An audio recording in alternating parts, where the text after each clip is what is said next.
నాయకులే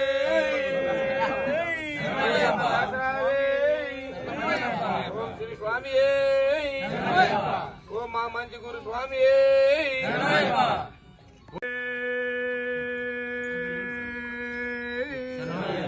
ఓం స్వామి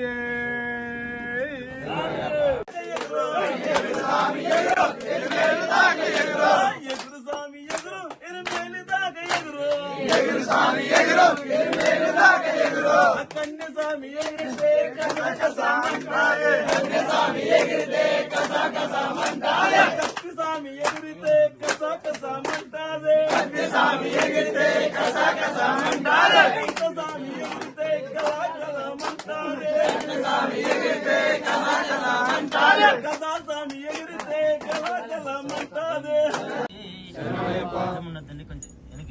ఎన్నికొచ్చాను అంతా అందరూ వస్తారు మాట్లాడుతాం.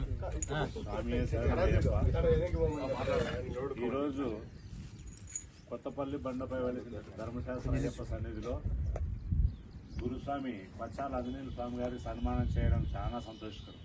ఎందుకంటే గొప్ప వాళ్ళంతా గొప్పగానే ఉంటారు. అందుకు ఉదాహరణ స్వామి. కొంచెం కఠినంగా కూడా ఉంటారు గొప్పవాళ్ళు. దాన్ని మనం కఠినంగా అనుకోకూడదు. భగవంతుడు ఆయన నోట కొన్ని పదాలు పలికిస్తూ ఉంటాడేమో అని మనము గ్రహించి ఆయన సేవించాలి. అంతేగాని స్వామి ఏదో అంటున్నాడు మనం అని బాధపడడం చాలా తప్పు. ఎందుకంటే దాదాపు 14 సంవత్సరాల క్రితం ఈ ప్రాంతంలో మేము పిల్లప్పుడు రావాలంటే కూడా భయపడేవాళ్ళం. అప్పుడు ఆ అయ్యప్ప గొప్ప వాళ్ళని కొంతమందిని ఎన్నుకుంటాడన్న దానికి ఉదాహరణ స్వామి. ఎంతో మంది ఆయన సేవకు ముందుకు వచ్చినా కూడా ఆ స్వామి ఎన్నుకోవాలి. ఆ అయ్యప్ప స్వామి మన ఆంజనేయ నాయుడు గారిని ఎన్నుకోవడం అనేది ఆయన అదృష్టంగా భావించాలి. ఆయన 14 సంవత్సరాల క్రితం దాదాపు కొత్తపల్లి నుంచి ప్రతిరోజు ఎప్పుడు నడుస్తానో ఎప్పుడు లేస్తానో ఆ పిల్లల మొగం కూడా చూసినాడు కాదు. పొద్దున్నే ఇంటికి వచ్చేటాడు, రాత్రి ఎప్పుడుకో ఇంటికి పోయేటాడు. నేను వాస్తవంగా మేమందరం కూడా ఈ ప్రాంతం వాళ్ళమంతా ఎందుకు తిక్క ఎప్పుడు వస్తాడో కాళ్ళకు చెప్పులే. అప్పుడు ఇప్పుడన్నా ఏదో 2 వీలర్లు వాళ్ళు ఇల్లు డ్రాప్ చేసిపోయాడు. అప్పుడు ఏంటి లేవు, నడుచుకుంటూ వచ్చేవాడు, నడుచుకుంటూ పోయేవారు. చాలా మంది వాస్తవంగా ఈయన తిక్కు ఉందయా లేకపోతే ఏమవసరమయ్యా పెళ్ళాం బిడ్డలను వదిలి ఆటి నుంచి రోజు తెల్లారుజామున ఇక్కడికి వచ్చేస్తాడు, ఆయన బతుకుదెరువు ఏమి, ఆయన జీవనాధారం ఏమీ లేకుండా ఆయన ఇచ్చేస్తున్నాడు వచ్చేస్తున్నాడు అని నాకు తిక్కోలేక మంచోడా అని చెప్పాడు. ఈరోజు భారతదేశంలోనే ఎక్కడ లేని విధంగా ఇక్కడ నవరాత్రులు జరిపే అయ్యప్పను వెలిసి ఇక్కడ ధర్మశాస్త్ర అయ్యప్పను ఇక్కడ ప్రతిష్ఠింప చేయడంలో ముఖ్య పాత్ర పోషించి ఆయన ఈరోజు ప్రతి ఒక్కరికి ఆదర్శమయ్యారు. ఎందుకంటే ఆ స్వామికి సన్మానం చేసుకోవడం అనేది మనందరి బాధ్యత. నేను ఇంకో విషయం ఏంటంటే ఇందాక చెప్పాను నేను, గొప్ప వాళ్ళు గొప్పగానే ఉంటారు, వాళ్ళ మాట తీరు కఠినంగా ఉంటుంది. దాన్ని మనం అన్నదా భావించకుండా ఆయన సేవకే మనం బాగా ఇదిగా ఉండాలి. ఎందుకంటే గొప్పగా ఏదైనా ఉన్నప్పుడు ఆయన వాళ్ళ అయ్యప్ప వాళ్ళ నోటితో పలికిస్తారన్నమాట. మనం దండించే రూపంలో కొంచెం కఠినంగా ఉన్నా కూడా అది మనము సాధారణంగా దాన్ని స్వీకరించి స్వామి సేవకు పాత్రలు కావాలా. అంతేకాకుండా భవిష్యత్తు తరాలందరూ గుర్తుంచుకునే విధంగా ఈ ధర్మశాస్త్ర అయ్యప్ప దేవాలయాన్ని ఇక్కడ ప్రతిష్ఠించడానికి సంకల్పించినటువంటి గురువరులు మనకు అందరికీ ఆదర్శప్రాయులు. ఎక్కడ దేవాలయాలు వెలిసినా కూడా ఎక్కడ ఆధ్యాత్మికంగా కార్యక్రమాలు చేయాలన్నా కూడా ఆదర్శంగా ఉన్నటువంటి ఈ స్వామి గారిని మనం నిత్యము తలుచుకునే విధంగా మన భవిష్యత్ తరాలకు కూడా పలానా టైంలో పలానా స్వామి ఈరోజు ఇక్కడ మా స్వామివారిని ప్రతిష్ఠించారు, ఆయన వల్లనే ఈరోజు ఈ స్వామి వచ్చారని చెప్పుకునే విధంగా మనమంతా ముందుకు తీసుకెళ్ళాలి. అంతేకాకుండా అయ్యప్ప యొక్క మాలదారులందరికీ కూడా నా యొక్క ప్రత్యేకమైన ధన్యవాదాలు.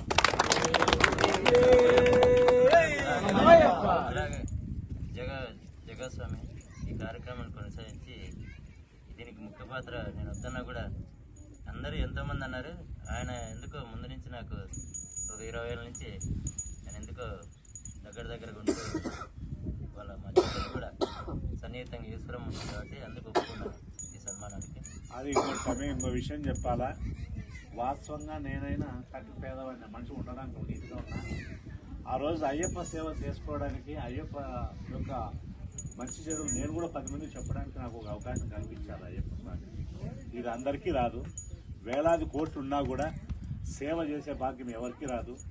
ఆ భగవంతుడు ఆ అయ్యప్ప నాకు గత 14 సంవత్సరాలుగా అయ్యప్ప సేవ చేసుకునే భాగ్యాన్ని కల్పించినటువంటి గురువరులకు నా పాదాభివందనాలు తెలియజేస్తున్నాను. ఎందుకంటే ఎవరు లేనప్పుడు టైలర్ నిజాం స్వామి 41 రోజులకి అంటే శబరిమల అయ్యప్ప స్వామి వాకిలు తెచ్చినప్పుడు నవంబర్ 16 డిసెంబర్ 27 మూస్తారు. దానికి కావాల్సినటువంటి టెంకాయలు పూజ సామాగ్రి ఇస్తున్నాడు. ఆయనకి ఎల్లవేళ ఎప్పుడు కూడా అయ్యప్ప స్వామి ఆయనకి తోడుగా ఉండాలా తప్పకుండాలని ఆ రోజు మొదలుపెట్టిన ఈ ప్రస్తావన కొనసాగుతుంది. ఇంకా 1000 ఏళ్ళు తరాలు కాదు యుగం వచ్చేంతవరకు ఉంటుందని ఇప్పుడు తెలుస్తుంది ఈ సన్మానం గురించి. అలాగే జగ్గాస్వామి, వినోద్, శంకర వీళ్ళందరూ కూడా 2 మాటలు మాట్లాడిస్తే నేను అందరూ కూడా మాట్లాడతాను. మాట్లాడు. స్వామి శరణమయ్యప్ప. మన రాష్ట్రంలో అయ్యప్ప స్వామి గుళ్ళు ఎక్కువ ఏదో అంతలా చూసాము, కదిరి చూసాము, గోడను అంతలా చూసాము. మన వెంకొత్తపల్లి బండపై వెలిసిన అయ్యప్ప స్వామి మన అంజీ స్వామి ఎంతో కృషి చేసి ఫస్ట్ స్వామి చిన్న గుడి నిర్మించుకోండి, తర్వాత కొంచెం కొంచెం కొంచెం పర్వతం అయిపోయింది. ఈరోజు ఎక్కడెక్కడలో వచ్చి ఇక్కడ పూజకు రాత్రి కోరుతున్నారు. స్వామివారి చదువుతున్నారు. అలాగే వినోద్ని మాట్లాడమని. స్వామి శరణమయ్యప్ప. మా గురువుగారికి పాదాభివందనములు. స్వామి అలాగే శంకర్. స్వామి శరణమయ్యప్ప. ఓడిసి శ్రీ ధర్మశాస్త్ర అయ్యప్ప స్వామి దేవస్థానం గురుస్వామి గారికి నేను ఎన్నెన్నో గుళ్ళు తిరిగాను, ఎక్కడెక్కడో అన్నదానాలు చూశాను, కానీ ఓడిస్లో చేసినట్టు ఎక్కడ లేదు. ఇక్కడ మెయిన్ ఉండి విరాళాలు అలాంటివి ఏంటివి లేవు. ఇలాంటి గురుస్వామిని మనము ఎల్లవేళలా కాపాడుకుంటూ ఎన్ని ఆపదలు వచ్చా మనం ముందు నుండి స్వామిని నడిపించుకోవాలని కోరుకుంటూ సెలవు తీసుకుంటాం. అలాగే రాజస్వామి ఎంతకాలంలో మనకు దగ్గరుండి చేస్తున్నాయి కాబట్టి ఆయన 2 మాటలు. అలాగే శంకర్. స్వామి శరణమయ్యప్ప. ఓడిసి శ్రీ ధర్మశాస్త్ర అయ్యప్ప స్వామి దేవస్థానం గురుస్వామి గారికి నేను ఎన్నెన్నో గుళ్ళు తిరిగాను, ఎక్కడెక్కడో అన్నదానాలు చూశాను, కానీ ఓడిస్లో చేసినట్టు ఎక్కడ లేదు. ఇక్కడ మెయిన్ ఉండి విరాళాలు అలాంటివి ఏంటివి లేవు. ఇలాంటి గురుస్వామిని మనము ఎల్లవేళలా కాపాడుకుంటూ ఎన్ని ఆపదలు వచ్చా మనం ముందు నుండి స్వామిని నడిపించుకోవాలని కోరుకుంటూ సెలవు తీసుకుంటాం. అలాగే రాజస్వామి ఎంతకాలంలో మనకు దగ్గరుండి చేస్తున్నాయి కాబట్టి ఆయన 2 మాటలు. మన గురుస్వామి గారు ఈరోజు మనం అందరం ఇక్కడ నిలబడి ఈ బండ మీద ఒకప్పుడు నేను కూడా టైలరింగ్ నేర్చుకుంటున్నాడు. నిజాం అన్న దగ్గర కూడా మేము చూసేవాళ్ళము. నేను నేర్చుకుంటున్న సర్వీసులు ఇక్కడ అన్ని గడ్డివాములు కనపడిచ్చేటివి. ఈ స్వామి వచ్చిన తర్వాత ఇక్కడ చిన్న గుడితో తయారై ఈరోజు అయ్యప్ప స్వామి ఓడిసి అయ్యప్ప ధర్మశాస్త్ర అంటే మన జిల్లాలకే తెలిసిపోయింది. అంజి గురుస్వామి అంటే కూడా మనకి కొన్ని ఉపదేశిస్తుంటాడు, ఇలా ఉండాలి ఇలా ఉండాలి ఇలా చేయాలి అని. కొంచెం కఠినంగా కూడా స్వామి చెప్తుంటాడు. వినని వాళ్ళకి కఠినంగా చెప్తుంటది, వాళ్ళకి తిట్టినట్లు అనిపిస్తుంటది. దయచేసి అట్లా అపార్థం చేసుకోవద్దండి. ఎవరన్నా కానీ అర్థం చేసుకోండి. మనము మన తండ్రి ఒక నెల రోజులు కూర్చోబెట్టి పెంచాలంటేనే పెంచాడు. అలాంటిది ఆ స్వామి 3 నెలల పాటు ఇక్కడనే ఉంటూ 3 నెలల పాటు మనకి సేవలు చేస్తున్నాడు. మనం ఆయనకేం సేవలు చేయలేదు, ఆయన మనకి సేవలు చేస్తున్నాడు. కాబట్టి స్వామిని ఇలాంటి వాళ్ళని గుర్తిస్తే మన ఇంకా హిందూ మతం ఇంకా కొద్ది రోజులు బతుకుతుందని మేము భావిస్తున్నాము. కాబట్టి ఇలాంటి వాళ్ళని ఎంకరేజ్ చేయాలి, స్వామిలా కావాలని మనం కూడా. ఓం స్వామి శరణమయ్యప్ప. ఏబీపీ వాసుదేవ్ ముందుగా వేలు కనపడుతుంది. నాయేలా లేదులే ఈ పైన పెట్టుకోండి. స్వామి శరణమయ్యప్ప. ఈ కార్యక్రమాన్ని ముందుగా మీకు ఆలోచన వచ్చినందుకు అందరికీ ధన్యవాదాలు స్వామి. గురుస్వామి గారిని సేవించుకోవడం అనేది గొప్ప విషయం. ఎందుకంటే మనం 365 రోజులు నిత్యం అయ్యప్ప స్వామి యొక్క సేవకు అంకితమై యొక్క కుటుంబాన్ని సైతం వదిలేసి ఇక దేవుని సేవకు ఉండడం అనేది చాలా గొప్ప విషయం. ఆయన ఇప్పటి నుంచి కాదు 14 సంవత్సరాల నుంచి చూస్తూనే ఉన్నాం.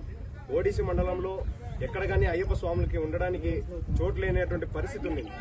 గ్రామాల్లో మాలలేస్తే కొంతమంది కుల వివక్షతలు ఇవన్నీ కనపడుతుండేవి. కానీ ఇక్కడ బండపైన కుల వివక్షత కానీ లేకపోతే మత వివక్షత కానీ ఎక్కడ కానీ మనకి తావు లేకుండా ఉంది. ఇక్కడ ఏ కులం చెందినటువంటి వ్యక్తి అనేది మనం తేల్చుకోలేం. అయ్యప్ప ఓన్లీ ఇక్కడ కనపడేది ఏంటంటే నల్ల బట్టలు వేసుకున్నటువంటి అయ్యప్ప మాలాదారులు మాత్రమే కనపడతారు. అలాగే ఇన్ని దేవాలయాలు ఈరోజు బండపైన వెలుస్తున్నాయి. దీనికి కారణం ఏంటంటే స్వామి గారి నిజాయితీ ఒకటే కారణం. ఆ నిజాయితీ వల్లే ఇక్కడ అయ్యప్ప స్వామి శాస్త్రాలుగా శబరిమల అయ్యప్ప స్వామి ఇక్కడ నిలిచిన్నాడనే దానికి నిస్సందేహం లేదు. ఎందుకంటే నేను నా జీవితంలో జరిగినటువంటి సంఘటన ఏంటంటే, మా నాన్నకి పక్షవాతం వచ్చినప్పుడు నేను ఒకటే ముక్కున్నా, స్వామి మా నాన్నకి ఆరోగ్యం బాగైతే నీకు ముడుపు చెల్లించుకుంటా స్వామి. మా నాన్నకి ఆరోగ్యం 3 నెలల్లో బాగయ్యే ఈరోజు పని చేసుకుంటాను. అలాగే మొన్న సంవత్సరం నేను శివమాల ఇరుముడి కట్టుకునేటప్పుడు అయితే లింగం ప్రతిష్ఠ చేసినప్పుడు మా మామకి బైపాస్ సర్జరీ అయింది. నైట్కి నైటే హార్ట్ అటాక్ వస్తే 10 ముక్కుంటే బైపాస్ సర్జరీ అయ్యి బయటకు వచ్చాడు. అట్లా ఎవరైతే నీతి నిజాయితీ పరులు ఉంటారో వాళ్ళ దగ్గర అయ్యప్ప స్వామి నిశ్చయంగా వాళ్ళ నిజాయితీకి బానిస అయి ఉంటాడు, వాళ్ళ భక్తికి బానిస అయి ఉంటాడు అనే దానికి ముఖ్య ఉదాహరణ మన ఆంజనేయ స్వామి.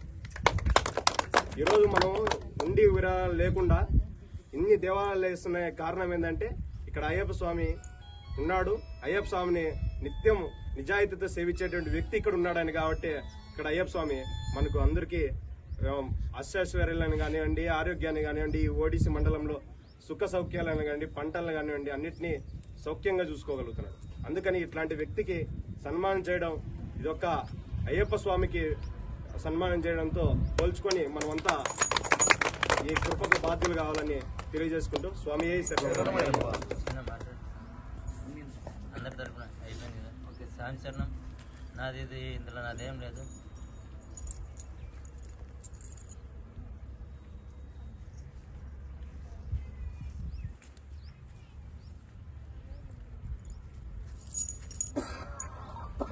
అయ్యప్ప సేవ చేసుకుంటున్నా. మీరే గొప్ప, నేను కాదు. ఎందుకంటే అందరినీ అయ్యప్పని మీకు జనాల్లోకి తీసుకుపోతున్నారు. అందుకే మీకు అందరికి కూడా ఎందుకంటే మాట్లాడాలంటే మాటలు రావడం అంత గొప్ప అని కాదు స్వామి. ఈరోజు కాదు, నేను భూమిలో కలిసిపోయేంత వరకు కూడా నా ఇంట్లోంచి ₹1 తేలేను, అష్టమతి లేదు. ఆ పిల్లలకు ఉద్యోగం వచ్చినా కూడా అది స్వామి ఇచ్చిన వరం అనుకుంటా. వాళ్ళు 10 లక్షలు పెట్టి జీవితంలో పెట్టినా కూడా చెప్పండి. ఎందుకంటే స్వామి మనకు ప్రసాదం ఇచ్చినట్టే. ఎందుకంటే స్వామిని ఇక్కడ ఉండి లేకుండా, విరాళాలు లేకుండా ఇంతమంది ఆదరిస్తున్నారు. నేను ఏదైనా కటువుగా ఉంటే కటువుగానే ఉండమంటున్నారు. చెప్పినాడు చూడు, కటువుగా ఉంటుంది స్వామి, ఆ ప్రదేశం యొక్క ప్రత్యేకత తెలుస్తుంది అని చెప్తారు. ఎందుకంటే మామూలుగా ఉంటే అయ్యప్పలు గుడి కూడా లేకుండా చేసుకొని వెళ్ళిపోతారు. ఆ ప్రదేశం అలా ఉంది సిచ్యువేషన్. అందుకు నా తాపత్రం ఏమంటే ఒక కట్టె పట్టుకొని అయ్యప్ప స్వామికి కాపలా ఉండాలి. ఎందుకంటే అవమానాలు ఉంటాయి, భరించండి. అయ్యప్ప మాలంటే అవమానాలు భరించాలా, సహనం రావాలా. ఎందుకు నువ్వు కోపడుతున్నావు అంటే నేను బాధ్యత ఉంది ఇప్పుడు నాకు.